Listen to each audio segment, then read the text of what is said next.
Defenders of the Faith and Angels of Retribution. We're going full turbo this week. Yeah, love that. Celebrate one of the most consistent back catalogues in heavy metal. To be perfectly honest, I don't think any of us will really argue with that, apart from maybe the Saudi Prince. But we'll come to that. So last week, Judas Priest released Invincible Shield, which I'm sure, well, 3 of the 4 of us that have heard it. Bean's with us, by the way. And the Holy Man and all the usuals. We will touch on Invincible Shield tonight, I think, won't we? We've got to drop it into the mix.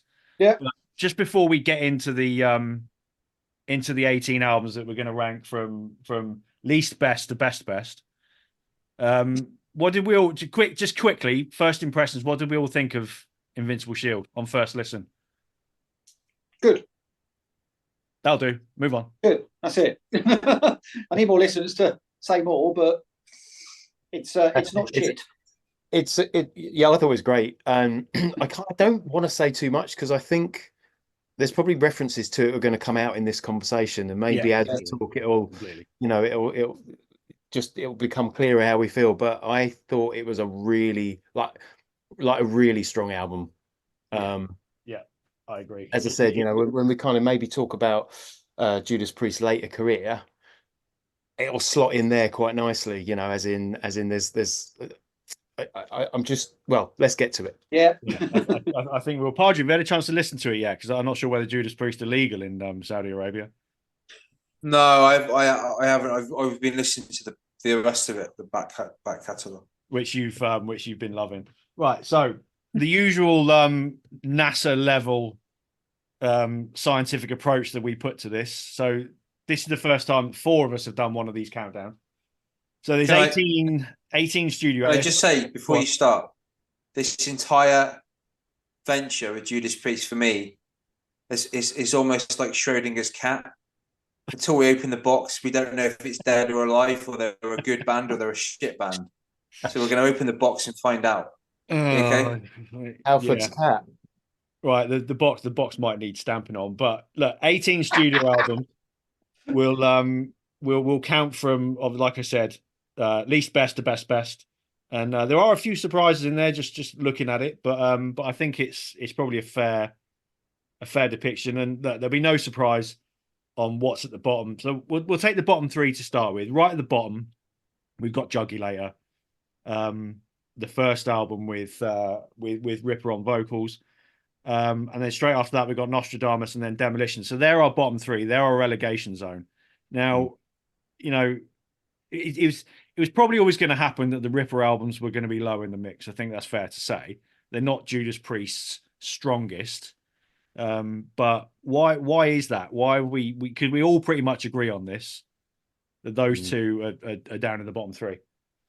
It's interesting for me because I remember when Jugulator came out, I really liked it. But I think the thing was I didn't really know Judas Priest then. So I was just kind of stacking it up against other stuff I was listening to without much knowledge of what Judas Priest were all about. So it's only really retrospectively, over the years, having just absorbed this entire catalogue that, that's why they sit where they sit with me. I have to confess, before we started this little exercise, I hadn't actually listened to Demolition at all. I never heard it. Same. Yeah. So that was a new one for me. But I think listening to them again, my overriding feeling is you can hear that they were influenced by what was going on at the time, which was bands like Pantera, Machine Head, maybe stuff like that. It feels a little bit like to me that like the teachers have become the students for a couple of albums. They were drawing on what was going on around them rather than it being, the other way around. Obviously, Judas Priest have been a massive influence on so many bands, but it just felt for a moment they kind of were following rather than leading. Jugulator, it's just a horrible album. The melodies, I sit on the fence. The melodies, the riffs, the sound of it's badly produced. It's just an unpleasant album to listen to. It's lacking confidence. Ripper doesn't sound good. It's a band who they know they can't be themselves because heavy metal has completely collapsed in the popular culture. And so they're trying to be something they're not, and they are largely failing. So it's I don't like listening to this album whatsoever, but I will acknowledge Cathedral Spires is a good song for the most part. Demolition, on the other hand, it's still quite low in my list, but there's about 3 or 4 tracks on there that I actually like. They sound a bit more themselves, a bit more confident. There's a little bit of liveliness. I think Maiden have released Brave New World the year before. It's like something's shining on them, and they just sound a bit more themselves. It is still mostly dross, but I can listen to this album a bit more happily. The ultimate accolade. It's mostly dross, but I can still listen to it. That's fine. Yeah. Oh, it's interesting what you said about Tim Ripper Owens, because at the time I thought he sounded great. He's got, he has got a great voice, but it's funny going back and listening to him again, it does sound quite ragged, and yeah. The other thing I noticed about those 2 albums is that they sound very American. There's obviously Ripper Owens, but just the overall sound, there's this kind of American sort of macho metal sound to them. But what's interesting is I would level the same criticism at what Rob Halford was doing in Fight, for example, as well. I think there was just something about the influence at that time where metal had just gone to this very American place. Oh yeah. Yeah, that's a fair point. I didn't think about Fight, to be honest, because I only really think about Rob Halford's 2 solo albums, which are both really good. But that was Rob Halford returning to just good old heavy metal, wasn't it? So there was no fucking about. But look, that's those 2, and we've obviously got our reasons for having them down there. But Nostradamus is the one that's a bit more of a talking point because, again, I haven't got this quite at the bottom because there are moments in it that I enjoy, but the biggest issue for me with Nostradamus is just the fucking length of it. It's way too long. There was a moment I it's kind like of 2 days long. Yeah, it is 2 days long.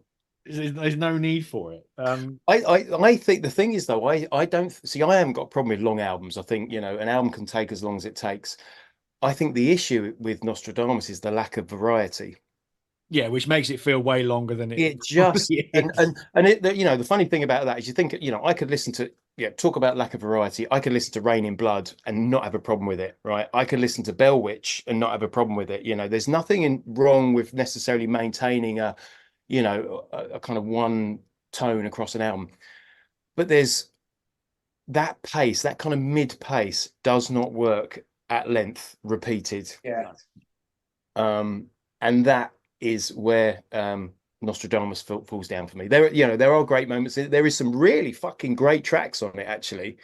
I think Prophecy was in the set list. Prophecy's decent, until fairly recently. You got some great guitar work on there. Revelations, Persecution, they both have like Glenn and KK going for it.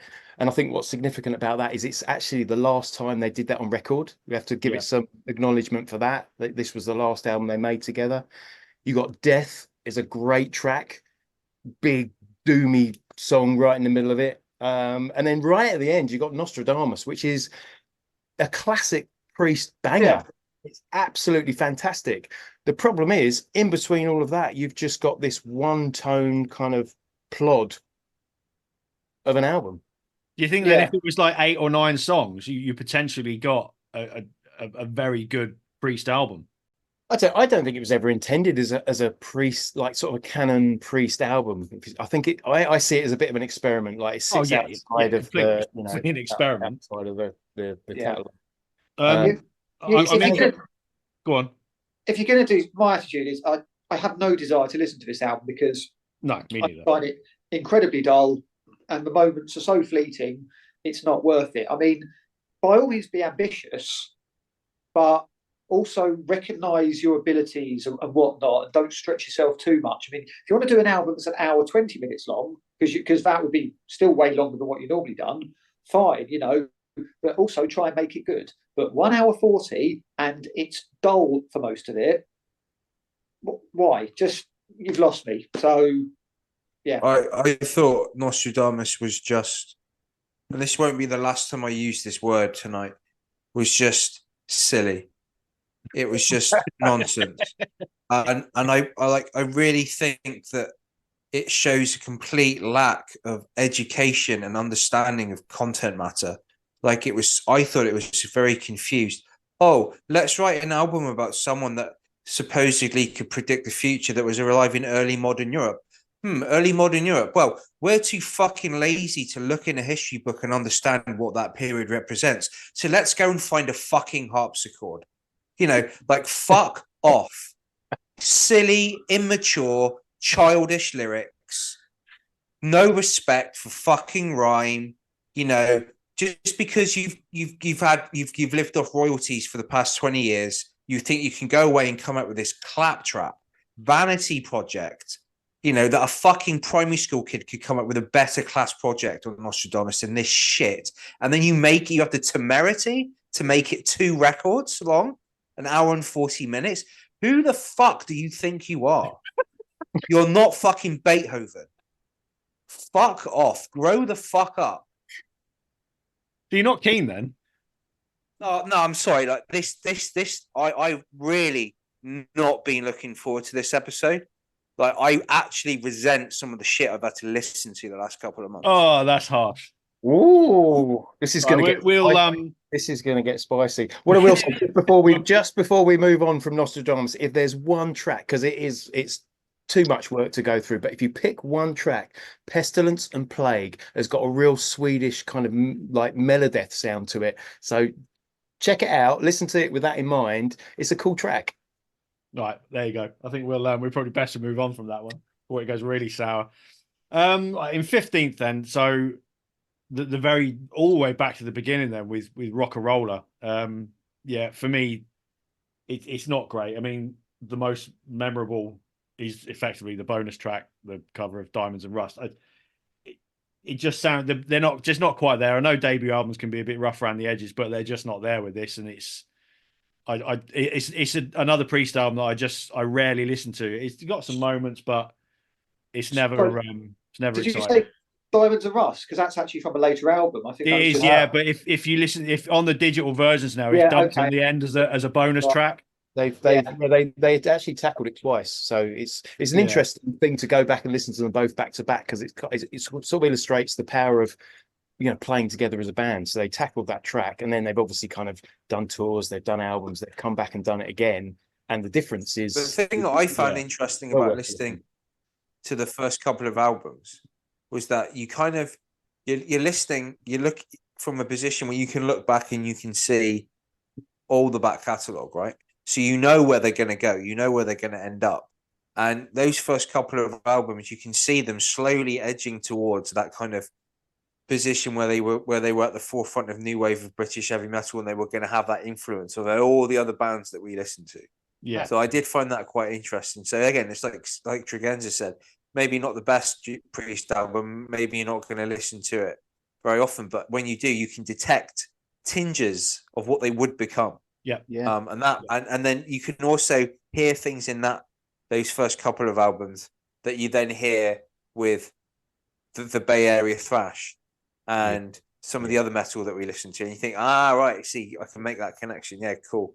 Yeah, so completely agree with that. It's the catalyst, isn't it? Yeah, I mean, we got to remember this band are still very new. They haven't got a stable lineup at this point. Tipton's influences, he's only just joined the band. His influences. Is this the album? Is this the album when they were on the Old Grey Whistle test? Yes, would be. Yes. Yeah. And they don't like Rob Halford back then. It's like voice is fantastic. You can hit those high notes, but you just get the idea. Are you trying to be Ian Gillan, or are you Rob Halford? Like, this is the thing. You do get that. It's just it's a young band who aren't sure what they're doing. It's a hard rock album.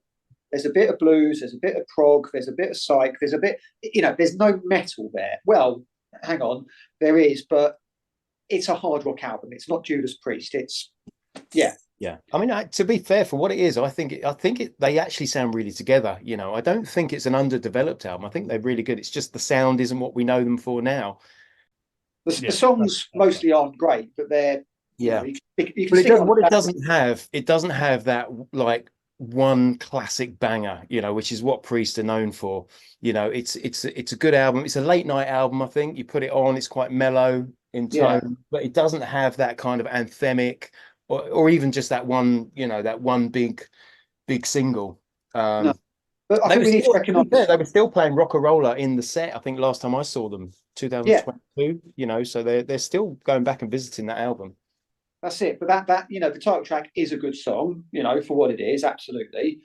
But I also want to give a shout out to Never Satisfied, which has got a real sort of groovy, Sabbathy vibe to it, which just crawls along, and just there's something insidious about it. But I think it's not very Judas Priest either, but it just feels like something. There is a big Black Sabbath influence on this album. Like you take Winter and Deep Freeze. I mean, that's a Doom Sabbath riff. Probably as metallic as it gets, though, that album. Yeah. Sorry, I forgot, I was on the fence about whether or not I should mention this. I'm not going to name names, but Tregenza definitely know who I'm referring to. One of our mutual friends, one of his first tasks as a music journalist was he reviewed Nostradamus. And if you think I was heavy on it, you should have read his review. He got a phone call from from KK Downing, an irate KK Downing, phoned him at work, and he used the phrase, "Who the hell do you think you are? You're pissing on a legend."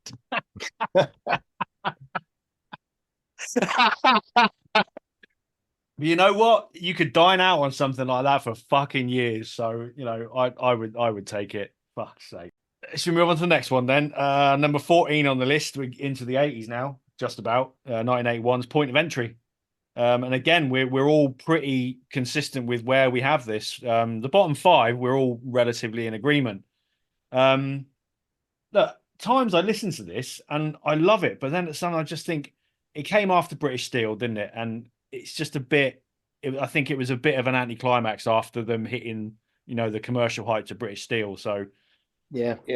Just misses the beat a little bit. Really, it's all over the place. Now, what I will say is it's got 2 of my favorite Judas Priest songs on it, which is Heading Out on the Highway, Desert Plains. Absolutely. I'm a big fan of they're Desert top tier Judas Priest, but then but around that it just veers off in so many directions, which you can celebrate because they were experimenting with stuff. It's quite new agey, I think, or sorry, new wavy, I should say.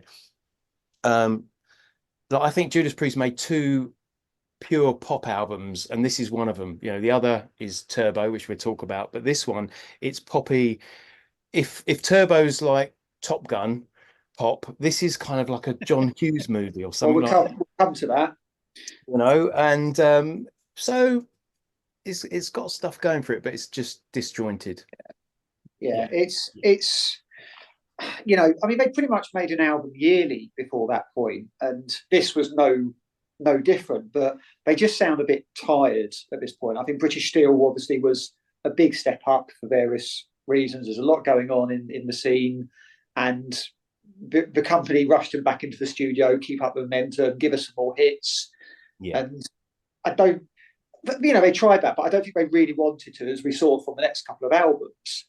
I mean, I'll be honest, it's probably got the worst Judas Priest song on it in You Say Yes, which is fucking abysmal. So it's side A is listenable, side B is just guff. So yeah, I mean, if you read Halford's biography, he talks about kind of what you've just said there, that they were distracted in the studio. I think they just started to enter into all the kind of trappings and distractions that rock stardom brings, and weren't really focused. And I think that just comes across. And special mention to, is it Hot Rockin' that's got the video? Which is the video where they're all in the gym? I don't know. I don't think I've seen that. I think it's Hot Rockin', and I mean, just for a laugh, just go and have a look. It's kind of them working out. Would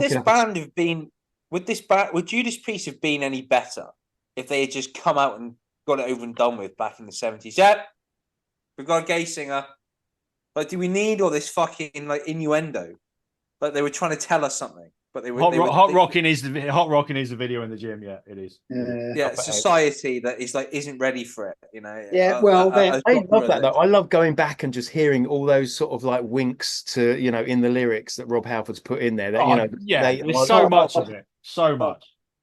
Christ Almighty! I mean, But yeah, Again, the career would have been what over. is it with you, Tregenza? You've always liked fruity stuff. What the fuck? I'm not going to deny it. I'm not going to deny it. All I've got, in the back of my head is the image of Rob Halford lying front down on a motorbike wearing a leather thong. So, so And now we all have that. it's a shocking photo, but there you go. Yeah, look, yeah, like we keep saying, it's the awkward follow up to British Steel. So you can kind of see how it would happen, like Voice of Reason said, being rushed back into the studio, but.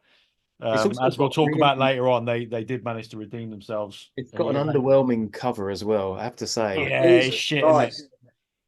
I mean, boy, it's got two underwhelming covers. Yeah. There's a US one and a UK and Europe one in there, and they're both just shit. Yeah, yeah. It just feels like they're like, we don't care. We just want to rest. yeah, basically. So and then 12 months later they released another album. So it sort of carries on, doesn't it? I think they proved a point. They were like, right, this is what we want to do. Yeah, that's probably right. We'll come to that. But look, 13th place, we'll go back to the 70s again, in 1978, Staying Class.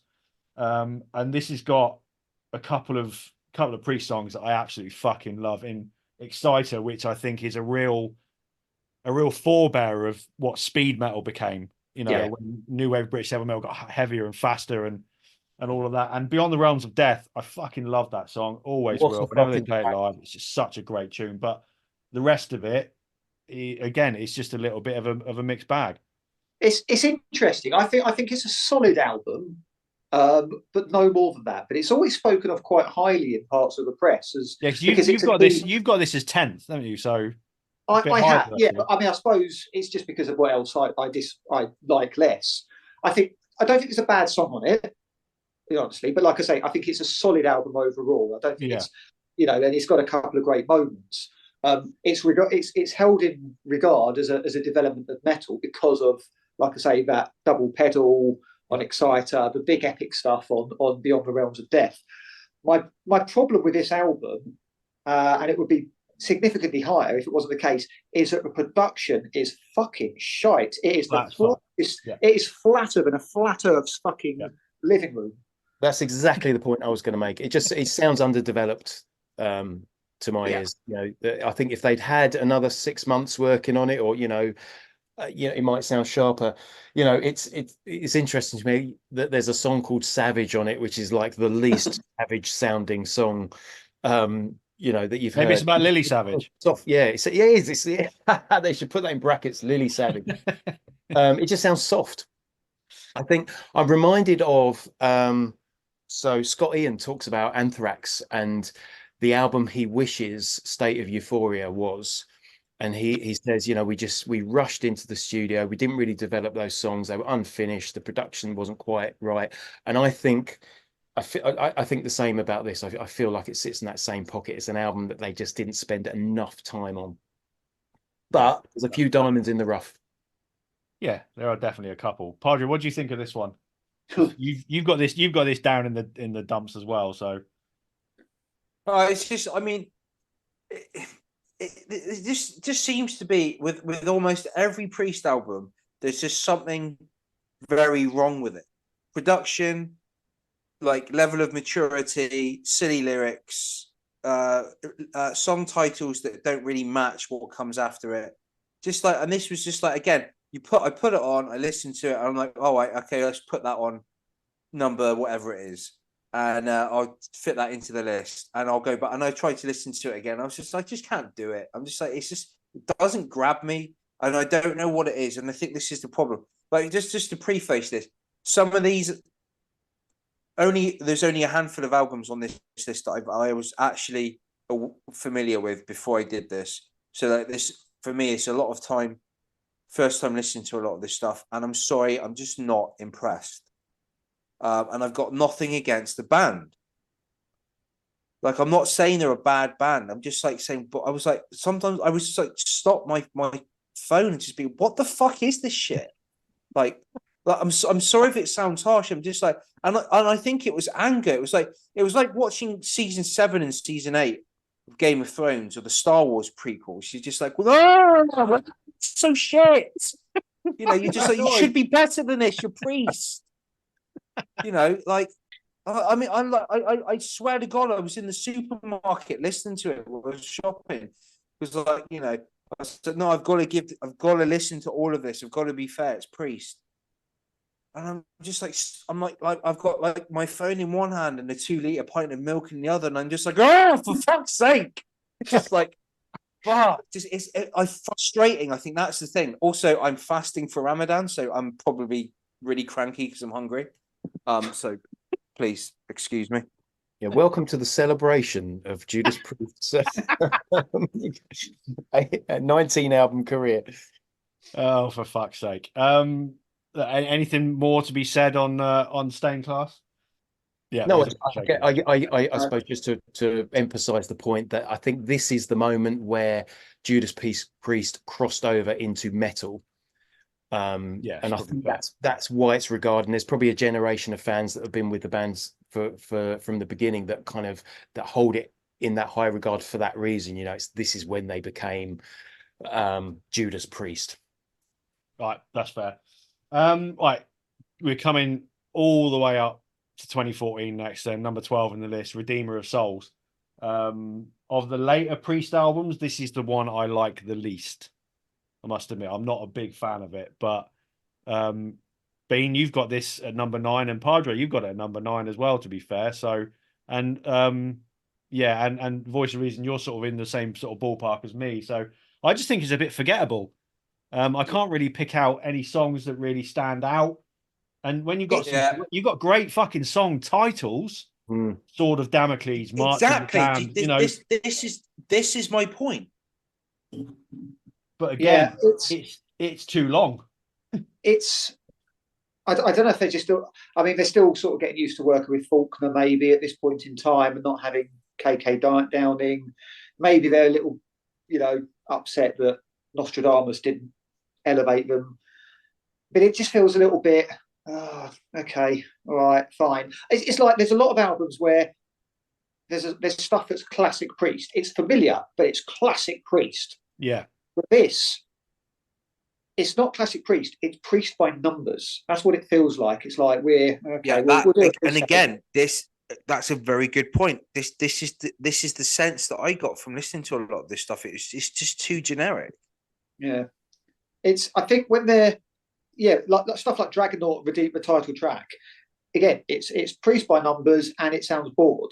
But it's the stuff that's maybe a little bit left of centre, the sort of more introverted melodies, like, you know, Metalizer and Down in Flames, that sound better, sound more appealing. I'm going to step in at this point in defence of Redeemer of Souls. I love Redeemer of Souls, and it was my stepping on point for Judas Priest. It was my penny drop moment. So right up until this point, Judas Priest for me were like a best of album. You know, I had a compilation. I kind of knew the hits, and I got this on a bit of a, you know, just a bit of a whim. I was like, okay, right, let's check this out. Dragonaut, Redeemer of Souls, I think are great Judas Priest tracks, but the moment is Halls of Valhalla.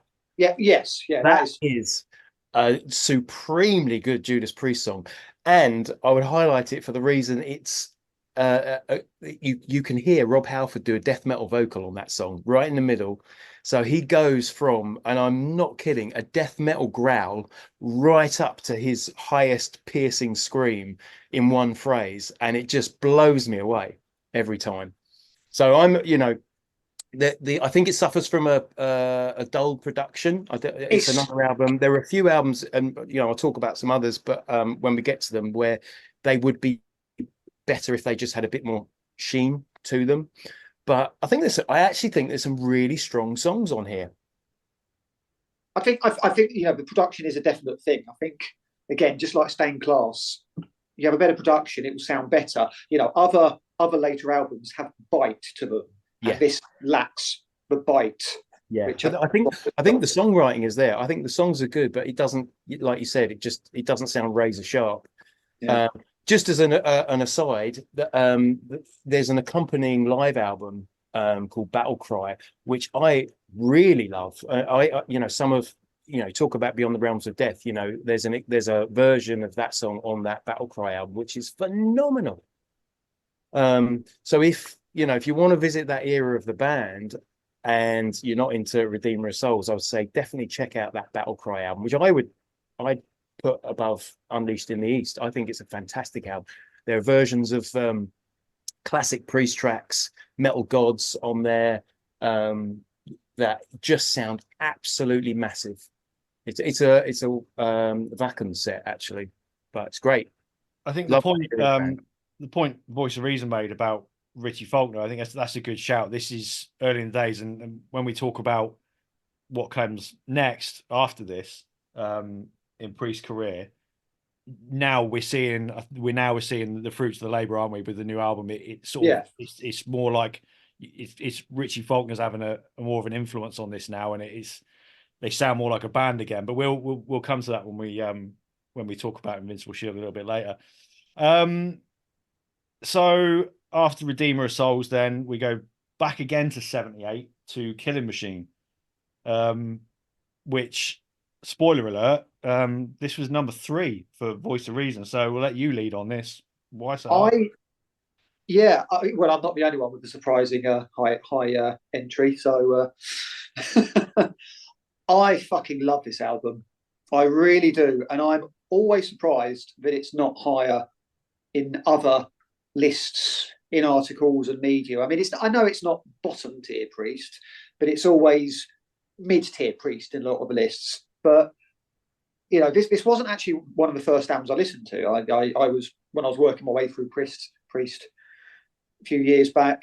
This was just on the list, but I clicked with it instantly.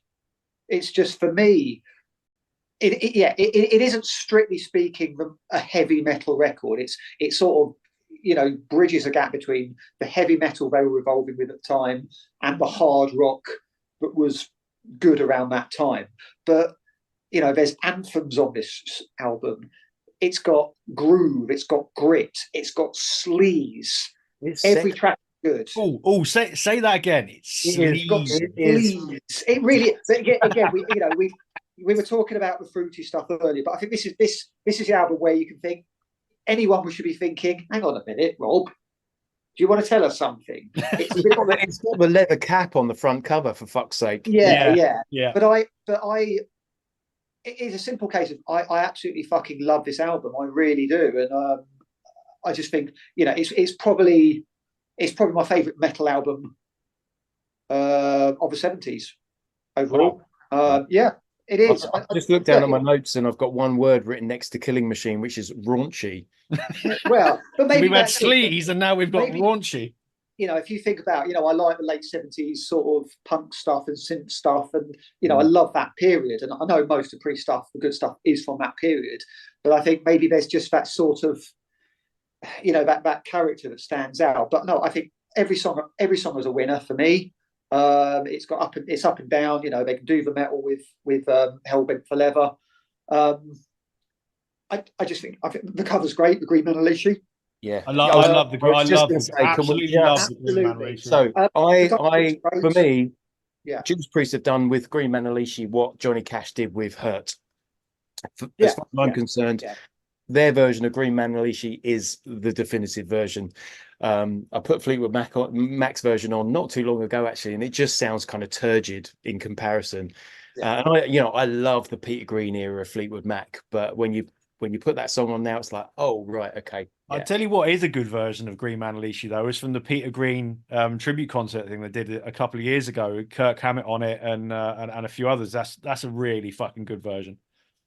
But you're right. It's a great cover. It's a Priest song. You would be forgiven for not knowing that it's a cover. It just sounds like a Priest song. It's lyrically it fits Judas Priest, everything about it. Obviously Hellbent for Leather's great. The title track is decent, and look, I've probably done it a little bit of disjust. It might deserve to be a little bit higher, but I just think it's one of those albums that sometimes I enjoy it, sometimes I don't. So I think it's a good point. It sits in that place where it's like if it catches you in the right mood, it's going to be the greatest thing you've ever heard. Sometimes it just subsides into the background a little bit. It shifts around. Depends how raunchy I'm feeling. Yeah, I mean, I generally do feel they do this kind of stuff better on this album than British Steel, but that's just me. Mm. Just one of those aberrations, I suppose. Fair play. All right. What's up next? So after that, right now, this is where it gets interesting. So we're in the top 10 now. So we're number 10. 1988's Ram It Down. And I don't So think what there's was any other way of saying it other than that, is there? To be honest with So you. what were we saying about anomalies? Yeah. Yeah. So I love Ram It and Down. also we have to acknowledge as well songs like Hard as Iron and Ram It Down, and Rob Halford still wasn't out at this point. It's my number 3. Just silly, childish. Nah. Shut. You're just gonna have to sit there in silence for this one. Yeah, this is my number 3. I absolutely love Ram It Down. It is camp as fuck. And don't get me wrong, I also love Turbo. We'll come to that a little bit later. But look, the title track is great. Blood Red Skies is like yes, it's like it's an 80s synth rock classic that could have been on the fucking Top Gun soundtrack. Well, do you know? Well, you know the story. No, but I'm sure you're going to tell me. Right. Okay. Well, let's talk about this album. I mean, it's I think I placed it a little bit further down. It's. You've got it number 12. I've got number 12. Okay, it's not far off. Look, I mean, I know I've ragged on this album in the past, but it's fine. I enjoy it. It's over the top 80s sheen production is what sort of brings it. It's the other way around. Well, I don't think the songs are great, but the production lifts it up. So it's the opposite of staying class. And yeah, I think the songs you mentioned are all good fun. But I want to mention the cover of Johnny Be Good, which I can't stand because you can change. For fuck's sake. You can change the dynamics of a song. You can change the mood of a song if in a cover. That's fine. But for me, if you start changing the tune or the key of a song, that's a big no for me. And they completely transform it, and it doesn't work. But they did that song for a film called Johnny Be Good, which I'm guessing no one has ever heard of. I've never heard of that film. No. Exactly. There you go. It was a teen comedy released in '88. And it was starring Anthony Michael Hall, who was the ginger kid from The Breakfast Club. Yeah. Okay. And it was a teen comedy. I've not seen it. Can't tell you any more from that. But they did the cover for it.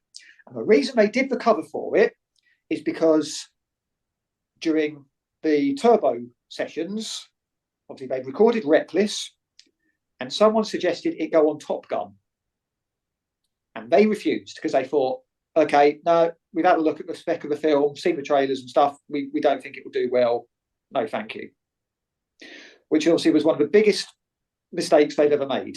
Yeah. So this time round, they said, okay, let's do a film thing this time. Let's get on. Let's do it. And they did this, and the film was a complete and unmitigated flop. And there you go. What song did they want on Top Gun? Reckless, which would have absolutely gone down perfectly on the film. Yeah, agreed. But yeah. I mean, for me, I have to say, like, I love Ram It Down, but it loses points for that cover. I mean, we've just talked about how Judas Priest can do a great cover. They can make it their own. I mean, and Ram It Down would have worked well on Top Gun because Top Gun is one of the most homoerotic films ever made. I agree on the cover of Johnny Be Good, to be fair. It just doesn't need to be on the album. They could have done it as a standalone song for a movie if that's what they really wanted to do. But it doesn't need to be on the album. It doesn't really go with the rest of the album. Yeah. But it kind of I think that's the thing. It takes me out of the experience. The flow just kind of disappears. And it's such an iconic track as well. It's like there are some songs that are just sacred cows that you shouldn't touch. And I think that's a fair point. That is a fair point. But to look at the plus points, you have got Ram It Down, you've got Hard as Iron, and you've got guys. I mean, there are some absolute 10 out of 10 tracks on there. I would love to see Priest do Blood Red Skies live now. I think it's my favorite Priest song. You know, that probably changes a little bit between a couple of things here and there, but I think it's my favorite Priest song. And it's just, I can just imagine it now with modern production of it, how big it would sound live. I would absolutely love that. But I think someone posted it unlikely the to other day. happen, you know, Posted a video of it the other day, and it was actually backing sort of like the futuristic scenes in the Terminator, and it just worked perfectly. yeah. So I mean, yeah, it's the It's- perfect for its era, for the time it was released. It's just absolutely nailed. it's interesting because if you think what metal was like at that point in time in '88, it's you've got thrash stuff going on, death metal's coming out, and you've got a lot. Well, you've got the prog metal. 1988 is the year for prog metal, and here come Priest, who just dropped this sort of post-turbo. No, we're going even more '80s, Even more fruity. post hysteria, and it's just. What I will want to say about this period is they recorded a handful of tracks with Stock Aitken and Waterman. Yes. Yes, they And did. they've never released them, and I want to hear those tracks. I really do. They every so often. Do you get the impression with the later half, the second half of the '80s stuff with Priest? It's like they're in some kind of like unannounced rivalry with Def Leppard. Who can be the cheesiest? Who can be the campest? Who can be the most over the top? Because because that's exactly how we want the UK to be represented, as camp, lacking substance, fucking just can we? When are we going to get into Turbo? We're not far off. It's coming. But just another significant point about Ram It Down. It was the last album they did with Dave Holland, or I say did with Dave Holland in inverted commas because, of course, it's entirely a drum machine across that album, which is the reason he left. He was like, well, okay, if this is the way this is going, my role is redundant.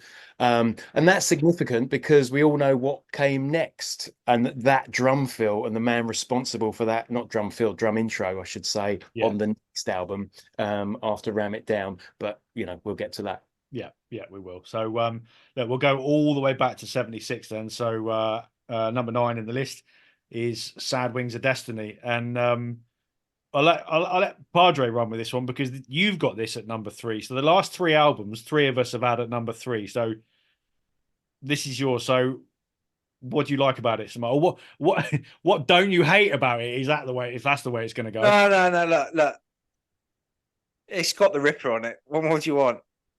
That's why it's at number 3. I thought that was a great track. Awesome, loved it. I love that little guitar refrain right at the beginning. I mean, it just pierces your fucking brain. Yeah. And this is the thing. It's like, one of the reasons why I don't like Nostradamus is because it's trying to hoist a narrative on you, right? They're trying to tell a story through music. Whereas the Ripper is its own self-contained story about Jack the Ripper. And it works. It's simple. It's not trying to be too clever. And it's got, like Bean said, guitar intro, really good, you get the sense that there is someone walking around Whitechapel stalking people and they're going to go and rip them up. It's like, it just works. It's a good album. It's a good song. This is the thing. That album is on my list to go back and listen to a couple more times to get more familiar with it. But there was that track that stood out, and that's why and that for me was one of the standout tracks of all the tracks I've listened to in the last 2 months. It is a great track, to be fair, the Ripper. Yeah. And so is Victim of Changes. They're still playing that live now. So sorry, what was the other one? No, actually, sorry, is it Tyrant? It's Tyrant. Genocide. Tyrant. Those other tracks as well were really good. Yeah. And also it's got Epitaph on it, which is kind of like that one as well. So sorry, there's like 4 or 5 tracks on there that I really did stop and go, okay, I need to log that. Yeah, and just to shine a spotlight on Epitaph, I think that just shows how versatile they are as a band. You've just got a song like Victim of Changes, which is just this huge fucking anthem of a track. I think it's excellent. Dreamer Deceiver kind of goes through this Planet Caravan-esque sort of drifty, soft instrumental, and then you've got Epitaph, but then you've got Tyrant on there as well, just like this kind of scream metal track. That's interesting because this was, it's not a high up for me. I think I placed it roughly around here, or maybe a little bit below. Yeah, number 11. You've got it as. Yeah. I prefer other 70s albums, but it is a solid album with good moments, a couple of great moments, definitely, and we have to acknowledge that this is. We talk about the birth of heavy metal and where did it come from and how did it originate, but this was the album where that kind of distorted guitar sound and approach first appeared, didn't it? I know they developed over the years, but before this album, heavy metal was just loud, hard rock that your nan really didn't like. This was where that sound crystallized for the first time and developed. This is where you see that development from rock and roller, and it goes on from there, doesn't it? So it is a natural progression from that. It's almost like I almost would consider Sad Wings of Destiny the proper Priest debut, because it's the first, feels like the first proper Judas Priest album, doesn't it? Yeah, I mean, like I say, I know they've had like various drummers over the years, but if you think about the classic grouping of Halford, Tipton, Downing, and Hill, that's it. They were all first properly together on this album. So, that's where it all gelled. Yeah, it's a banger. It's a banger. Right, so we're at number 8 now. We talked about Redeemer of Souls earlier on from 2014. So 4 years after that was Firepower, which what we were saying about Richie Faulkner coming into the fore. This is where this was a big step up from Redeemer of Souls to me. They sound more like a band now, and they sound hungry. I think that's the big difference. It is a proper full-on fucking Priest album, this one. I agree. I think Firepower probably took a lot of people by surprise. It's the sound. Right. It's the sound of, or you can kind of hear the collective. Holy fuck! Like this. Yeah. This band is not a spent force. They've come out of an album that's powerful. It's credible. It's got great songs on it. I've got a lot of time for Firepower. I love it. Yeah. Also shorter. It's a better length. I mean, it's still just pushing an hour, but from the previous couple, it's a bit more reasonable. Yeah. But it's, I think there's a couple of, there's maybe 2 or 3 filler tracks there, but the rest of it is really strong. It's just a good, solid Priest album, enjoyable, great production, lots of bite, lots of attitude, anthems. Yeah.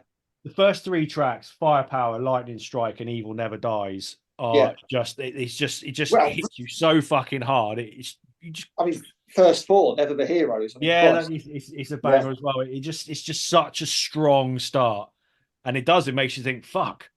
I don't remember actually listening to this a great deal when it came out, because I think after Nostradamus and Redeemer, I wasn't really too fussed about Priest. I kind of thought they were done with, but going back and listening to it again, it's like, fuck, this is top notch Priest. Well, I think this is a good point, I think, to bring Invincible Shield into it, because with Firepower, I really think that has put Priest back on the map. This is the album where people thought, okay, this isn't a band that are just going to sort of dwindle off and probably, keep releasing albums of varying quality or whatever. I'm thinking about, and I mean, no disrespect by this, but I'm thinking about bands like Saxon. They'll keep releasing albums, but none of them to date have really sounded vital, and I think Firepower sounded vital. And Invincible Shield, I think, has taken what Firepower did and ramped it up again. Yeah. I mean, No Surrender is one of the best metal tracks for the last 10 years. Yep, love it.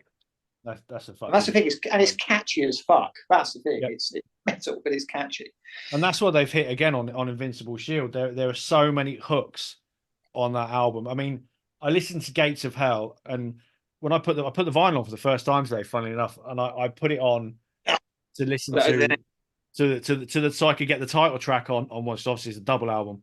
The title track, which I think is a great track, and Gates of Hell, which is for me, it's one of Priest's strongest anthems in the last, probably since Rob Halford came back to the band. It's just a real fist in the air.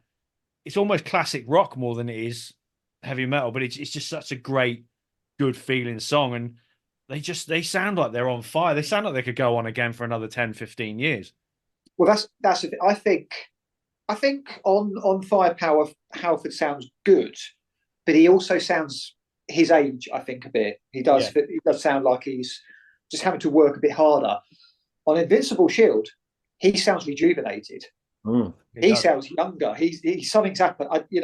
Well done to him. I don't know if COVID's had the opposite effect, but yeah, he's I agree. I mean, there's something special going on, with Halford on this album. He really, I don't know what the elixir of life that he's found somewhere, but he just sounds like he's aging backwards. He's like Benjamin Button of heavy metal. No, I made the point on social media a few days ago that in the last couple of weeks we've had a new album from Bruce Dickinson, we've had a new Priest album, and you got two vocalists with a combined age of 137, and both have absolutely fucking nailed it on those two albums. And it just, the old dogs will just keep on kicking. They're not going to stop anytime soon, are they? They just keep. And you think what Bruce Dickinson has been through with throat cancer as well, and there's no tricks on this. There's no alter the voice. This is just proper singers doing their thing, and they both sound absolutely on fire. And also bring up Bill, Biff Byford. Yeah, another one. Yeah, he still sounds great. Look, and he was older then, Biff Byford's 157 years old, so no, I'm really looking forward to seeing Priest and Saxon next week because them and Uriah Heep, it's just going to be a good one. all three of them, but particularly Priest and Saxon. Obviously Priest, but Saxon, I've always had this thing about Saxon. I've always been a bit down on them. I know we're going off on a bit of a tangent, but I have always been a bit down on them. But in the last 3-4 years, I've really started to build a bit of an appreciation for what Saxon do.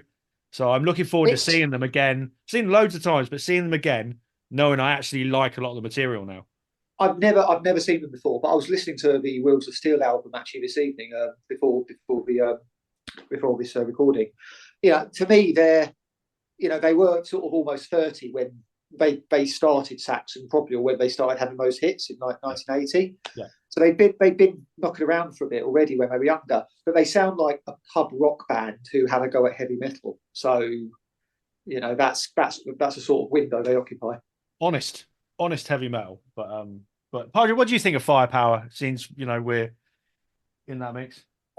So I think some of the things that have been said about other albums on the countdown are like issues with production, and I think what struck me about Firepower was how powerful it sounded, and I thought it was quite good production, and that's what stuck with me. So yeah, it's definitely worth it's another one I'll go back and listen to. Yeah, it sounds punchy, definitely. If you like Firepower, you will definitely like Invincible Shield. Right, let's next one then. So we got actually a joint sixth.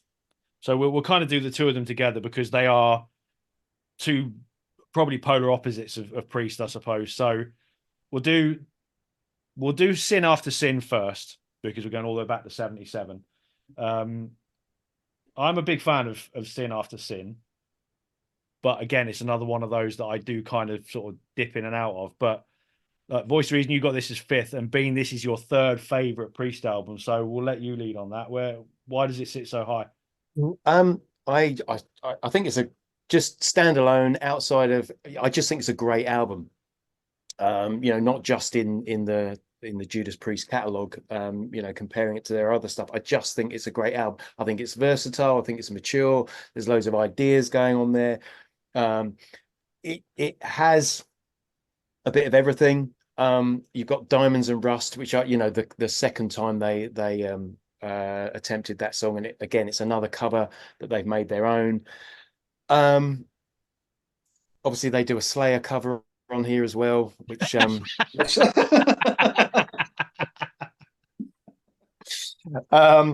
no, but look, like Dissident Aggressor is on this album, and look, great tune. If it's good enough for Slayer, great tune. There you go. What can you say? It's the album I listen to the most, probably. It's the one I keep going back to. I just find it a really satisfying listen. Particularly from that early period of all those, like we talked about the first two albums. This one, I think, really is the pinnacle of that era of the band. Yeah, I agree. I think it's just a well-rounded album from top to bottom. It covers a lot of ground, even though again it's doing the sort of newish heavy metal thing. You obviously you mentioned those tracks. I love Raw Deal, the sort of the slow Yeah. down, which takes what they did with Never Satisfied and sort of makes it a bit better. Yeah. You've got the sort of that Queen worship of Let Us Pray that leads into Call for the Priest and just explodes. Last Rose of Summer, absolutely beautiful. That's a Chilled out wonderful song. Yeah. And of course, you've got Starbreaker, which, Arch Enemy once covered. Sinner, great opener. It's just a great album. Simple as that. Yeah. Yeah. Actually, you make a good point in just going back to something you said there. I think it being well rounded. It makes me think about, we talked about the early stages of the band. It feels like this is where they became, mastered their craft, I guess. They sound like a band that are using different ideas. They're pooling together everything they've learned over the first couple of albums and touring together. And as I said, it's interesting to listen to Diamonds of Rust and then go back and listen to the earlier version, and the maturity, which is it's subtle in one way, but also the difference between night and day in another. Yeah, but this came out in '77, so at this point, Sabbath were going off the rails, weren't they? And obviously, Motorhead weren't really a thing at that point. So, this is kind of where Priest, I think, actually took up the baton of British heavy metal. Yeah, it's a classy album. It's a very classy Judas Priest album. All right. Well, the other end of the spectrum, then, like I said, equally at number 6 was 1986's Turbo. Yes, Padre shaking his head. Let's talk about Turbo Lover for one, and the video, which I've seen people react to that, and just it is about as camp as it gets. 2 words: turbo shitter. That was a different party. But again, it's same as Ram It Down. I think it's just that era of Priest, that sound. It just hits the spot for me. It's just perfectly fruity. The impression I got listening to this utter drivel, which is what it is. Again, completely childish lyrics. Look, 2 words that are homonyms, they rhyme. Fuck off. Stop overthinking it. Fuck me. I mean, well, that's a good point, because I think Turbo is one album you just do not need to overthink. No, it's a big. I'm not overthinking it. It's like that's the song. It's 86, yeah. So they played Live Aid in 85, right? In Philadelphia. Yeah. And the song, the title, is it "Rock Around the World" or something? Yeah, Rock You All Around the World. Yeah. Rock You Around the World. Okay, so the impression I got from listening to that song, it's like they've just realised that there's a continent called Africa which might be poorer than the rest of the world, and that Bob Geldof phoned them up and goes, "Rob, we need you to do a song about Live Aid, mate. You're a year behind. Come on, get on it." Like, it's just fucking childish. Like, that's so cynical. That's so like, just piss cynical. off. Like, you've got 86. Oh, you've developed a social conscience already. Like, fuck off. And then, like, that song Parental Guidance, is this in any relation to around the same time? Are they going through that court case in America? Yeah, typical, yes, okay. So you're going through a court case with someone suing you because they've said that your lyrics are secretly inducing people to commit suicide. And if that's your response to it, if that's the best you can come up, it was different. They were the court case about the suicide was a different thing. What Priest were involved with is they were part of the what was known as the Dirty Dozen. The PMRC in America had 12 songs heavy metal songs that they considered like evil and needed to be banned, and that's what kind of dragged Twisted Sister's Dee Snider in to defend it and like show everyone else up. Yeah. But and what does Dee Snider do? What does Dee Snider do? Go to speak to the Congress and eloquently and eruditedly, with some erudition, defends the genre, and then we get this pap written by a 5-year-old. You know, I'm sorry. This is the thing. Like Priest are both a curse and the saviors of metal at the same time. Like the contribution they have made in terms of the influence that they have had on bands, from the sound, the makeup of the bands, the twin guitar attack, the screaming vocals, some of their albums, the aesthetic. Absolutely, you cannot touch them for it. And at the same time, they're the very band that attracts the criticism that we all get pissed off with, that metal is silly, childish, superficial. Like, it's just like they do a service for every good they do. After listening to this back catalogue, everything they do that's good is they take 2 steps back with shit like this. It just it annoys me. Let's be fair, like Turbo has always been the most divisive. Oh yeah. But actually, I just want to come in on that point, because a couple of weeks ago I was lucky enough to go and watch Judas Priest speak to an audience. I did like a question and answer session in a Kingston nightclub of all places, and it was great. And one of the questions that was asked was, you know, what do you attribute your popularity to, or your longevity, I suppose, to? And Rob's answer was brilliant, and he just said, because we're some people's Turbo lover and we're other people's painkiller. Nice. And just in that sentence, you realize the breadth of their music, and you know, if you think about heavy metal, it is a spectrum. You know, so many genres, so many fans that align themselves with different points across that spectrum. And Judas Priest cover them all. I mean, they really do. So yeah, for that reason, I give them credit for that. Yeah, I mean, we always talk about '86 being like the big year of thrash metal, or certainly the first big year of thrash metal, but it was also the year of the Final Countdown and Slippery When Wet. Yeah. Okay, that sort of post hysteria sort of glam pop metal, sleek, or, you know, I mean, well, you can look at the pop of that point in time. Polished, very polished. But the thing is, you know, we talked about Point of Entry earlier, and it's, you know, they clearly didn't want to make that album for the most part. But what I get from Turbo is that they want to make this album. They've done a couple of albums of, you know, really great heavy metal, you know, that's much more vital and energizing than what they were doing before. And they just want to, yeah, you know what, we can write pop songs in a rock way, but still a bit metal. And this is kind of what we want to do at the moment. You know, it feels like an honest album, because the songs are great as far as I'm concerned. You know, I mean, people talk about Parental Guidance and Hot for Love, but I think they're bloody good songs. I would agree with that, and I want to single out in the Cold. It's for me, Out in the Cold it's one of my favorite Judas Priest songs, easily. Yeah. And I mean, you know me, you know, I'm into my 80s, I'm into my synths, and I get why people. You mentioned it once or twice. I know why established Priest fans of a certain age wouldn't have liked this. I think some, you know, younger ones might have done, but I think for people our age, you know, one person accepted, who grew up with 80s rock and pop as much as we did a bit of heavy metal, we're gonna like this. We're gonna see what's good about this. I think, you know, if we're open to. Oh, completely. I mean, I didn't really discover Turbo till, you know, I'm going to say maybe 7 or 8 years ago.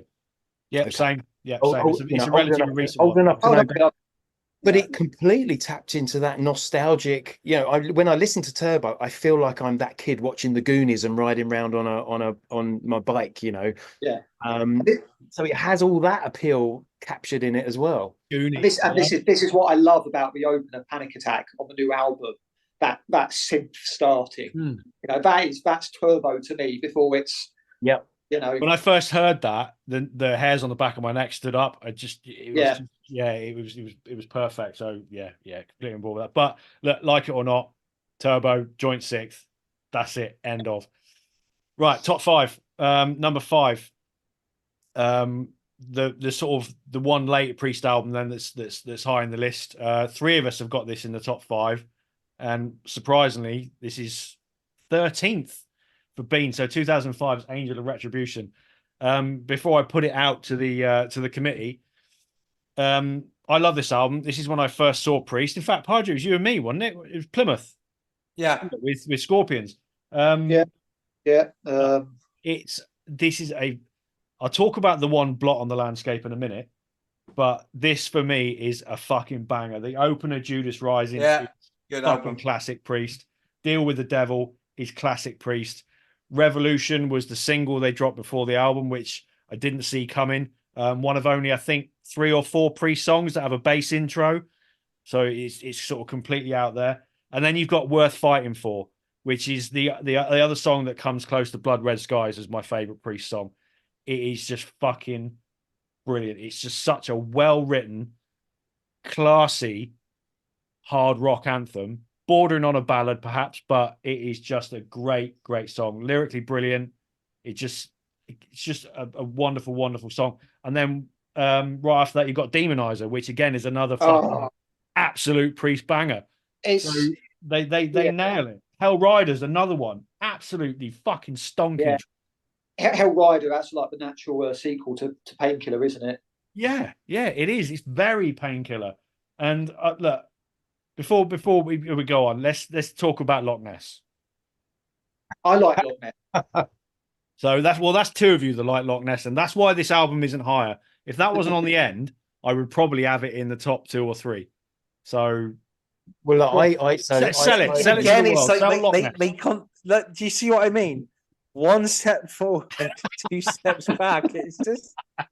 I will defend Loch Ness. Okay, now, and this is coming from someone that this wasn't scored that highly on my list, but you know what? Not. That doesn't really mean much because I don't dislike any of the albums on this list. You know, we're kind of like sifting through the nuances of excellence here, as far as you're the anti-Padre, aren't you? But yeah, I'm here to restore balance. This is another album. The only reason it didn't score as high on my list as it has for you is the production. I just think it's got a slightly rounded production sound, which I don't notice at the time. It's not like I listen to it and I think, oh God, this has got terrible production. It sounds fine within the context of the album, but then, when you stack it up next to Painkiller or Invincible Shield, which sound razor sharp, which to me is probably more conducive to what I consider, the metallic Judas Priest sound. But you're absolutely right. It is full of great songs. And I want to single out the opening scream from Halford, right? And you have to remember, this was his comeback album. Yeah. So, we'd had Jugulated, we'd had Demolition. They come back with this. And that opening scream, which is kind of layered, it sort of comes in stages. And you're like, fuck me, the metal god is back. Yeah. So, but then we've got Loch Ness, which... and Joey T and I had a pub conversation about this. Yes, we did. And I was saying, I think it gets written off just because it's called Loch Ness, and people are, which sounds so ludicrous that anyone would write a song about the Loch Ness monster, that it gets written off. But actually, if you listen to it, it's a fucking heavy track. And what I would say, anyone that's interested or wants to try it out, is put that song on and transpose the vocal. Imagine it being sung by Ronnie James Dio, because that's what it is. It's a Dio track. It's big, doomy. We shouldn't have to do great. that. Oh no! I mean, look, don't get me wrong. Don't get me wrong. Clutching at straws, mate. No, not at all. It stands up. I would listen to Priest, but pretend it's Dio. What the fuck? It's a Priest. I'm just saying, take it on, like, in terms of if you're looking to reappraise it, take that angle. I would say it stands up on its own anyway. The opening refrain on the guitar, it's a bit like Ripper. It's got this kind of this guitar line that just burrows into your eyeballs, and they reprise it later on in the song, and then beyond that, it's just this heavy doom riff. You can feel the space between the notes in that song. It's fucking heavy. Yeah, it's not heavy enough. I think that's what I get of it. It's not epic enough. It's not heavy enough. It's not dramatic enough. It feels like it should basically, but it's just not quite there. You're right, Tregenza. A song like Loch Ness should hit you with the kind of force that you would experience if you actually saw a monster coming out of Loch Ness. I completely, for the first time in this whole episode, I actually agree with you on that. Yeah, well, you know what? Loch didn't pop out when I was up there, so fuck them. It didn't pop out. I thought you said it did pop out then. Oh, No, yeah, she we're exclusive. Yeah, all She right. didn't pop up, and I was quite I high, mean, so it's I had like- a good view. I mean, what would have been really good? What would have made Loch Ness much more kind of palatable? Because this is the thing. When they do stuff like this, they don't do it. I don't think they do it tongue in cheek enough. I think they take themselves way too seriously when they do this. If they had just had the intro to the Family Ness cartoon, do you remember that? You know, like You'll never find a Nessie you'll in the never zoo. find a Nessie in the zoo, and then the fucking riff kicks in. That would have just been so much. I mean, there's tongue in cheek, and So I there's, go back to it. That's why I think I have such a problem with Nostradamus. It's like you're trying to be way too serious. Like, I mean, Nostradamus is not a serious topic. I mean, I will I agree. mean- that Judas Priest are at their best when their tongue is planted firmly in their cheek. Yeah, absolutely. That's their greatest moments. I think all influence. Which cheek? Yeah, yeah. In between. Right, let's move on. Let's Yeah. rattle on, because we've got in fact we got 4 albums, but we're top 3 because we got 2 albums that are joint third. Obviously we know what 4 are coming now, but 10 years apart in joint third, we got British Steel and we got Painkiller, 1980 and 1990. Yeah, British Steel was Judas Priest's commercial awakening, wasn't it? This is where it all went sort of stratospheric for them. And Painkiller was like a reaction to Turbo and Ram It Down. It was like, let's go as far the other way as we possibly can. So what can you say about Painkiller? It is a fucking savage album. I haven't got it up there in my top 3 or 4. It's number 7 for me.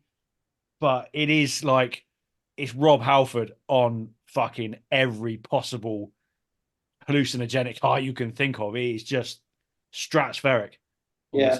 This is I think 1990 it comes out. Yeah. Yeah. Right. So around that period, we've had Justice for All in '88, Rust in Peace, Seasons in the Abyss, and Somewhere in Time by Anthrax. And I just listening to it, I just felt that they were taking something from the Bay Area bands, like, and again, I think this is something that I picked up on, and I'm not sure if you guys agree with me. And it can be, and Bean did allude to it at the beginning of the episode about that kind of trying to do like the Pantera thing with those albums in the 90s. Well, they were and this is a criticism. I thought sometimes they pay too much attention to what was going on around them. And I think it works on Painkiller. That's a good point, actually, because those words popped into my head as you said that. This is an example where they've done that, but it's worked. Yeah. I think Painkiller is a perfect heavy metal song. It starts with that drum intro, and then that riff comes in, and it just layers, like every layer that comes after it just gets better and better and better. And you're waiting for them to drop the ball on that song. You're waiting for them to come in with, I don't know, some acoustic guitar or some weird, like, I don't know, hip hop drum break or something that they think is going to be cool. And it just does not drop the ball. It just sustains excitement for the duration. It's an incredible piece of work. Voice of Reason, this is your number 2, isn't it? This is my number 2. It is. I honestly think this album exemplifies heavy metal. Okay, it's. I know people talk about heavy metal being, still this embarrassing thing, this daft, ridiculous, bad rock kind of thing, whatnot, and it's been like that for 40 years. But so many people, excuse me, they say, heavy metal saved my life. And I could probably say that in recent years, if I'm honest with you. And it's a horrible cliche, but it really does feel like it's true. But the reason we love metal is because it is life affirming and glorious and massive. And it's, when people are like, I don't get why you like it. It's like, whatever is going on in my life, heavy metal makes me feel alive. It makes me glad to be alive. It really does. And I need that whenever I can get it. And this album does that perfectly. It is just, every song is a banger. Every song is anthemic. The production is spot on. The riffs, everything about it is, I don't want to say perfect, but absolutely bang on.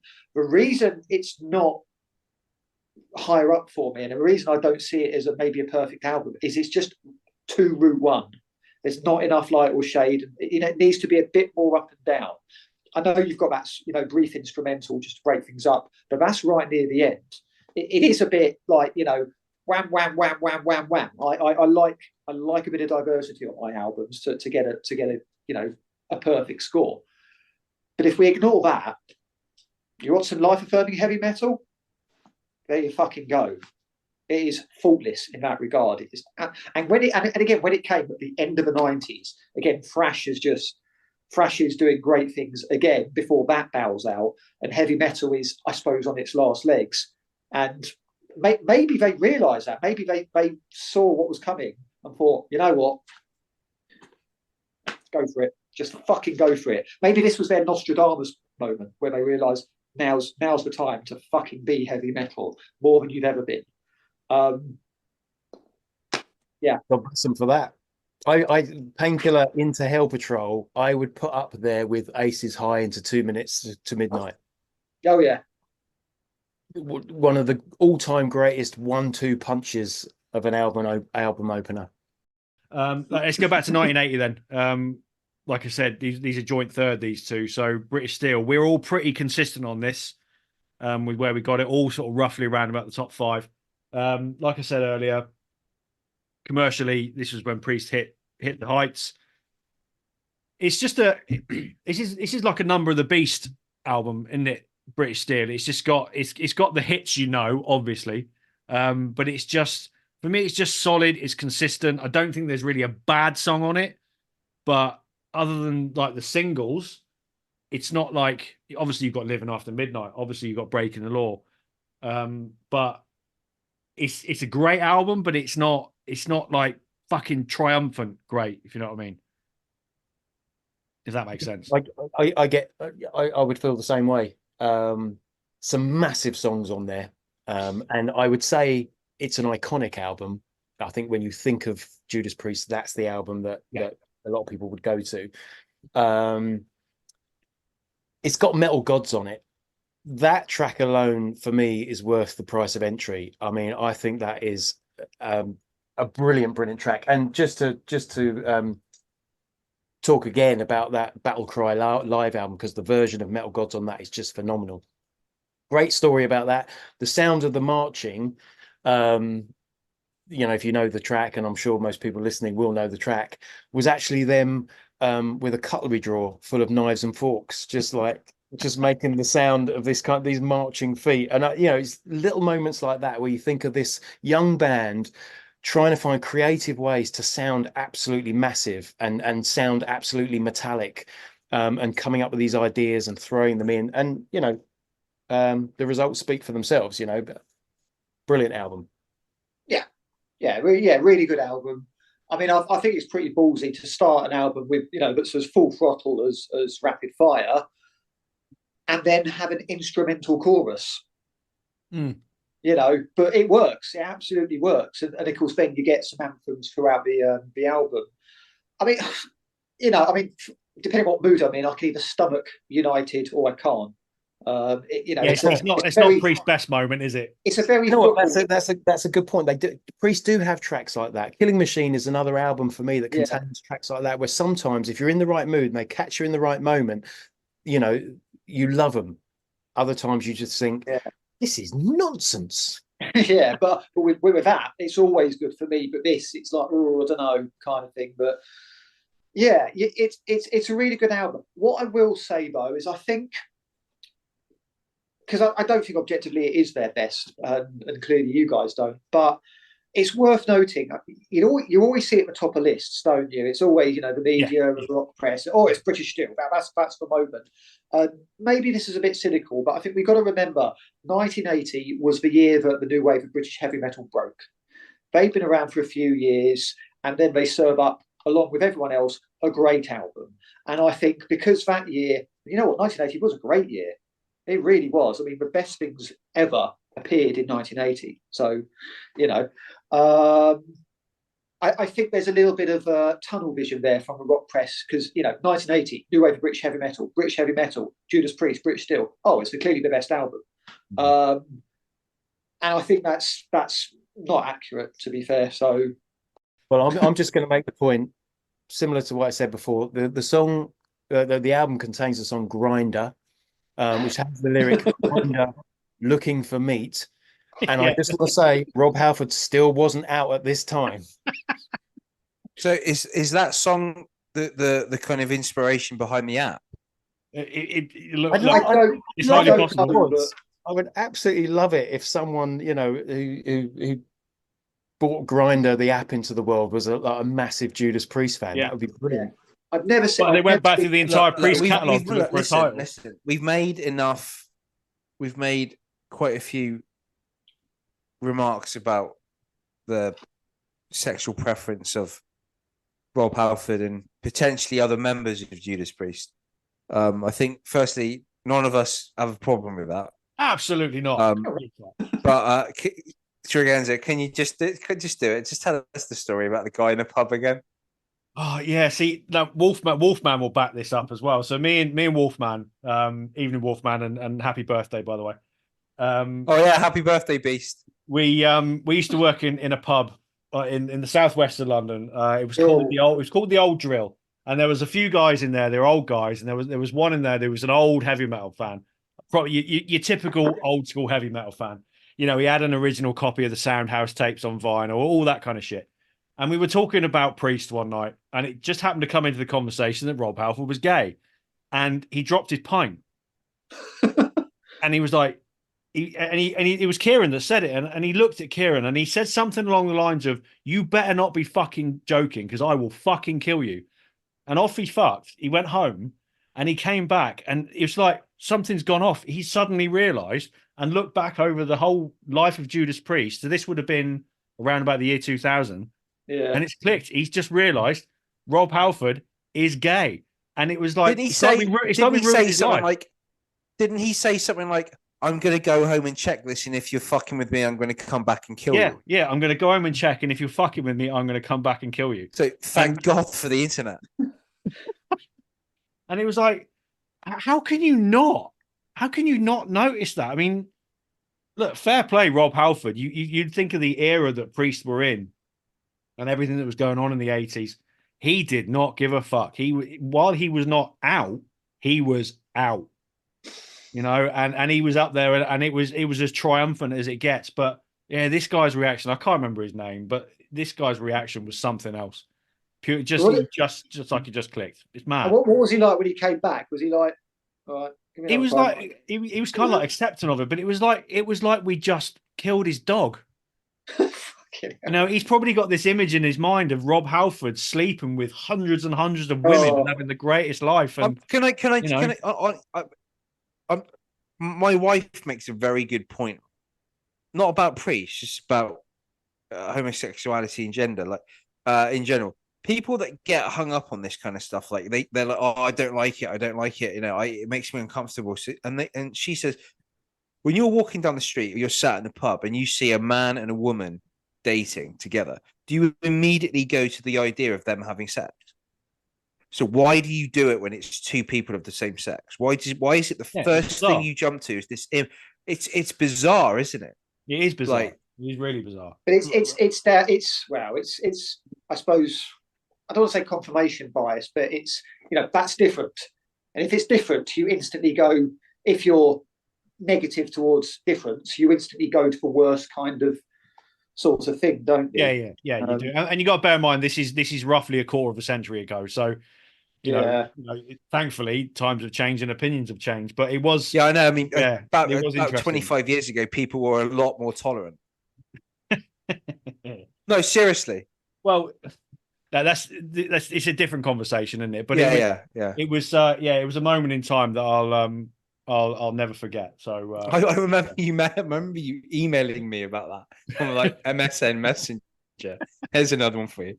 And I was just like, fucking days. I was like there with my obligatory like evening joint and cup of tea, just going, what the fuck? Anyway, we digress. We got to do the top two. So these were always going to be the top two. I think. Were they? Were they though? Well, yeah, I think so. Even though you tried to ruin it. But What did you try and sneak into the top two? Well, it wasn't that. He tried to drag one of them down. So right, number two then 1984 Defenders of the Faith. I've got this as number one. It's Priest at their best. Padre's got this as number one. Bean's got this as number two. And the so-called Voice of Reason has got it at number 8, which is shocking. Wow. Absolutely shocking. I had no idea. Absolutely 8. shocking. Right. First up, I really like this album. This is the thing: is when you really like a band and most of their back catalogue, even you like anything in your top 10, you're going to really like. So I'm going to dissuade this. I don't like it nonsense. I do. I completely agree. I've used the same disclaimer myself. Yeah, so yeah, that's it. But look, you got some great songs here, and you got some good songs here, and you got some okay songs here, as far as I'm concerned. You can't knock the Sentinel. I fucking love Rock Hard, Rock Free, Run Hard, Rock Free, whatever it's called. Rock Hard, Rock Free. For example. But what brings this album down a bit for me is I think the production is just a bit clunky. And it's clunky in the same way that Number of a Beast is clunky. It's unwieldy. There's something a bit not right there going on it just doesn't sit right with me. I like Number of a Beast, but again, the production is not great. Microphone, you cunt. What's clunky about Number of the Beast? I don't understand. I just don't think it's cohesive enough production-wise. It doesn't sound. It just needs a bit of work. Right, I'm muting you. We'll move on. Fucking not good enough. Look, Free Will Burning, Jawbreaker, The Sentinel is probably ultimate Priest. Yeah. You know, it's top 3, top 4 Priest songs for me, but that's like Priest in a nutshell. If you're going to say to someone, there's one Judas Priest song you need to listen to that tells you all about this band, it's probably The Sentinel. It just ticks every fucking Judas Priest box. But this album as a whole, I fucking love it. Look, don't get me wrong, the top two, it's close, very close, but Defenders of the Faith just tips it for me. And look, I even love Heavy Duty, which is, some would say it's a bit of a dud, but I love it. Again, it's like the song title was Love Bites, Eat Me Alive. Eat Me Alive, yeah.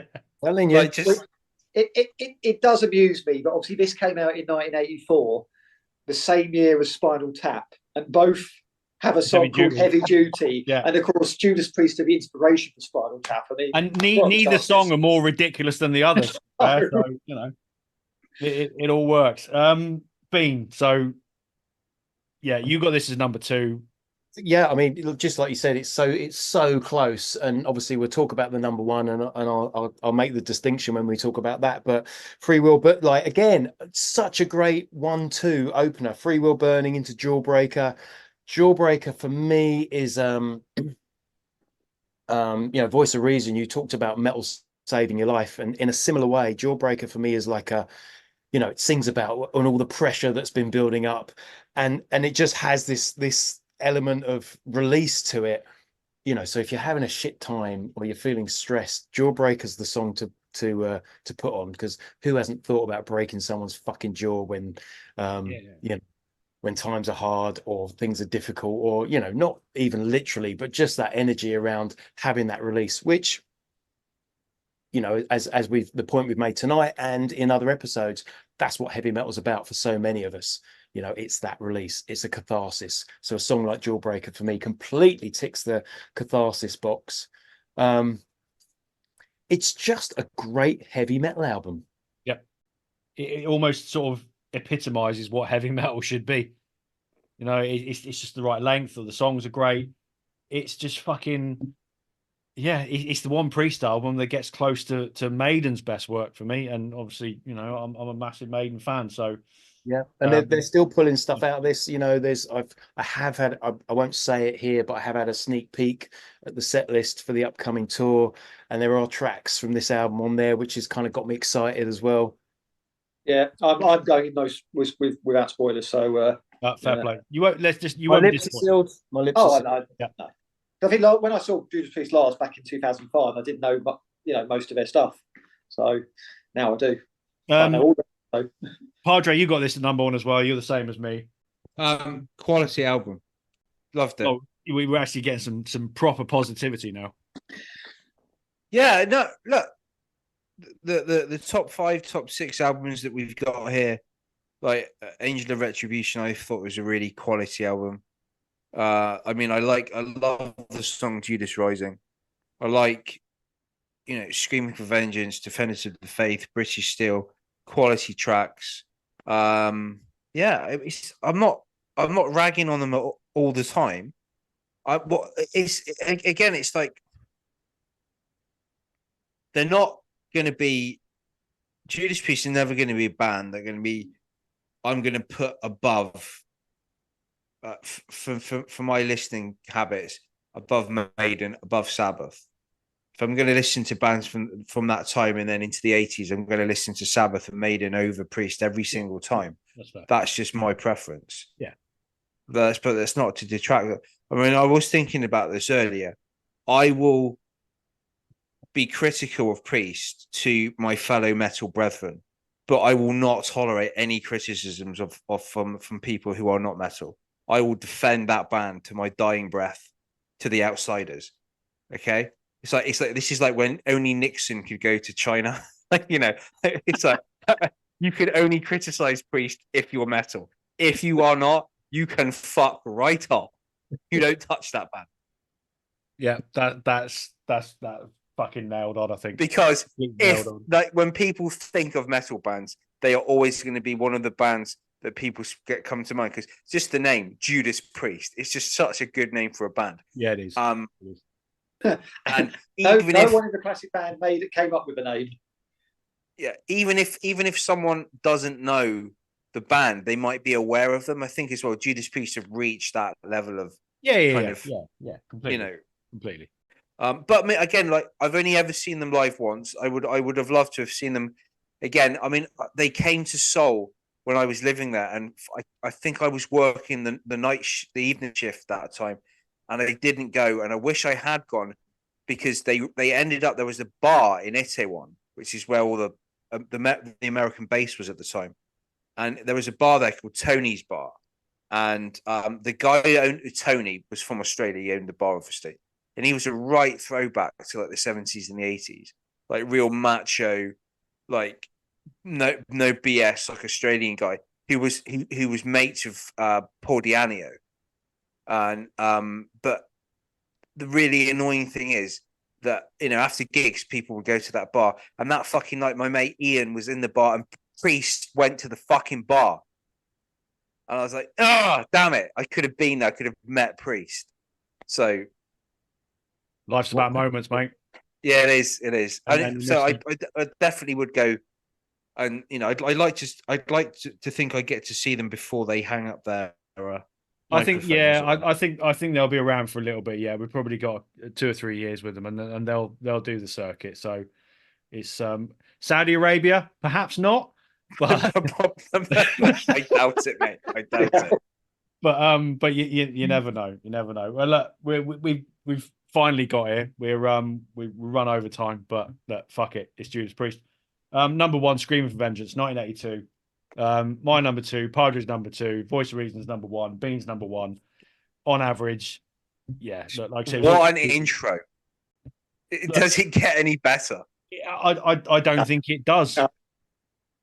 I do not think it does. For intro into song, I don't think it gets better than the Hellion and Electric Eye.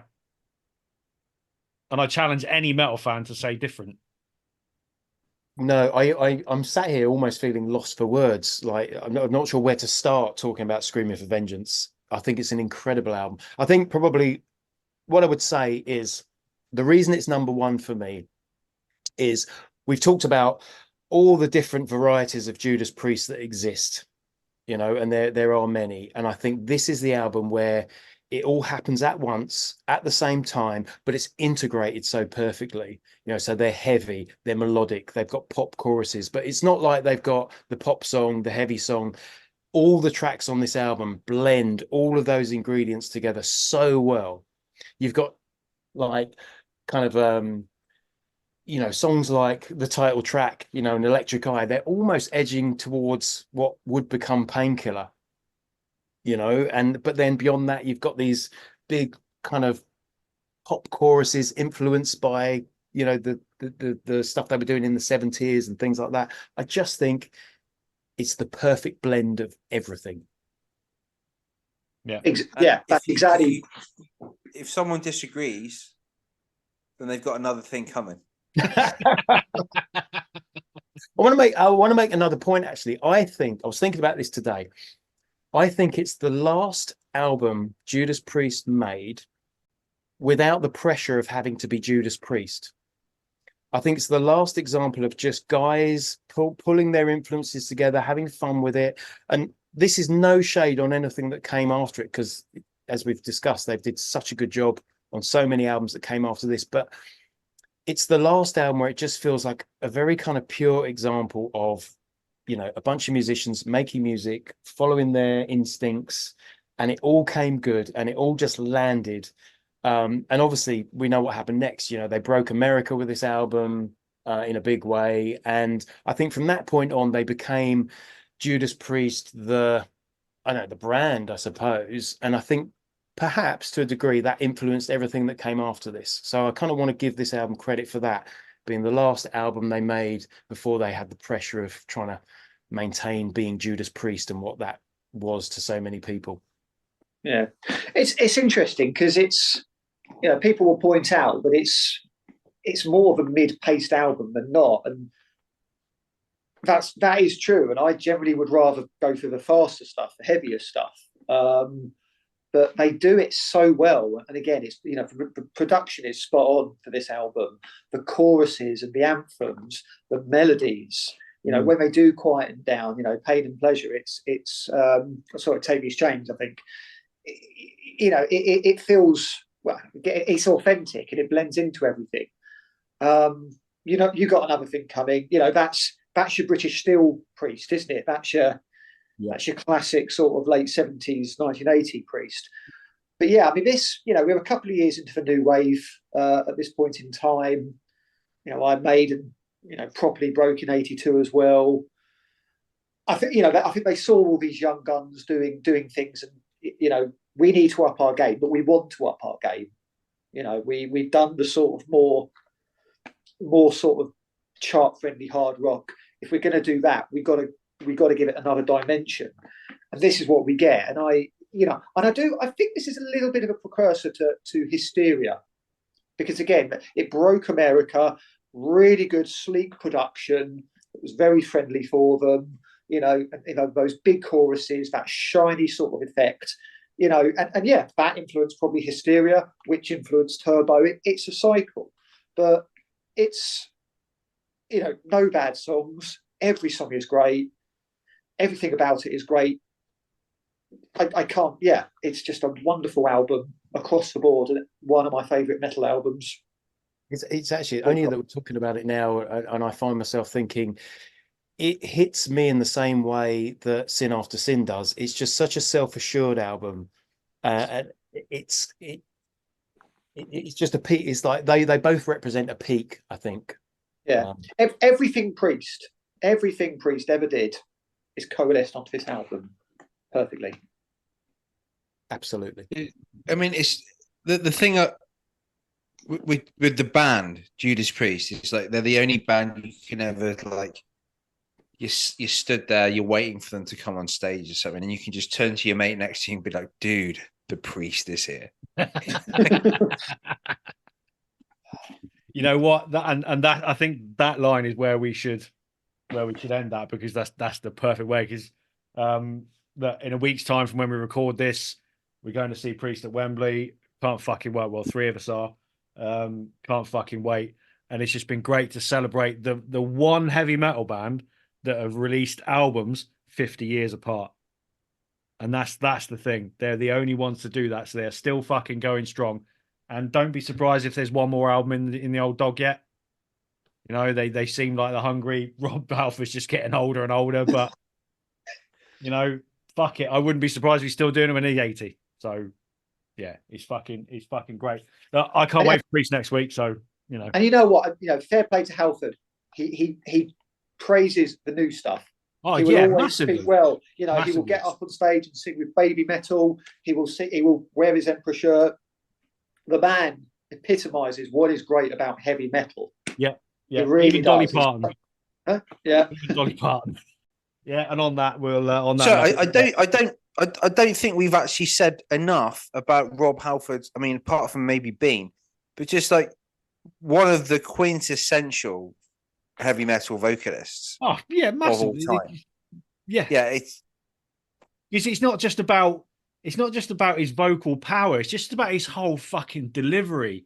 You know, everything about him, the image that he's always carried, you know, and the fact that he can go from all the way down here to all the way up here, but the way he's trained his voice in recent years to work within his limitations. You know, he might not be able to hit the very, very high heights of Painkiller anymore, but he ain't fucking far off it. And you think it's well over 30 years old. So, you know, he's just looked after himself and he's done the right things, and look, full respect to him. Yeah, and it's not just that. It's not just that range, you know. It's the character and charisma in his voice. You know, again, you go back to albums like Killing Machine. He's got that kind of that, you know, that real. And you know, that's what was missing from Tim Ripper Owens. You know, that's why those albums are way down because you know, he's got the pipes. The guy can sing. He's got a great voice. You know, technically wonderful voice, but there's that kind of Carry On Camping aspect which is missing. And by that, what I mean by that is there's a Britishness.